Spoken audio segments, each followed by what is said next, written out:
Meski nyawa terancam, pilot Susi Air tenang, teman sejawat. Dia pilot handal penyayang keluarga. Sosok pilot Philip Mars Martins ternyata bukan kaleng-kaleng. Dia sosok pilot handal dengan keahlian khusus menerbangkan pesawat khusus di jarak-jarak pacu pendek dengan lokasi perbukitan dan pegunungan berbahaya.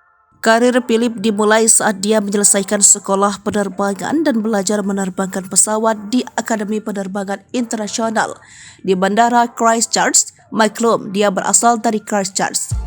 Lalu, ia bekerja untuk Susi Air di awal tahun 2015 silam, lalu kembali ke Selandia Baru 2016.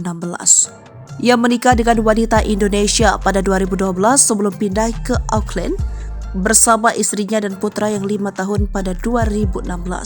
Lalu pada tahun 2019, Martins dan keluarga pindah ke Hong Kong. Saat itu ia bekerja untuk Cathay Dragon, anak perusahaan Cathay Pacific yang berhenti beroperasi pada 2020 karena pandemi COVID-19. Teman Philip mengungkapkan bahwa Martins sapaannya lalu kembali ke Susi Air. Dia menerbangkan pesawat melewati jalur berbahaya yakni landasan pacu jarak pendek di Bukit Curam.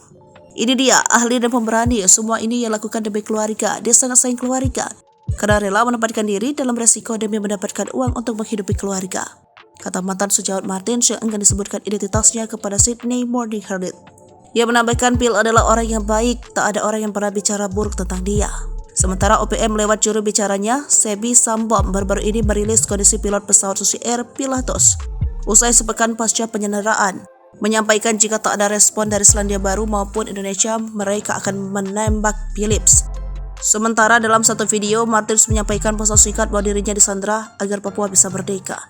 Tak ada kepanikan atau ketakutan sebab dia sudah pasrah dan siap menghadapi apapun. Kelompok Papua menangkap saya dan mereka berjuang untuk kemerdekaan Papua. Mereka minta agar militer Indonesia pulang dan jika tidak mereka tetap menahan saya dan keselamatan saya akan terancam, kata Martins.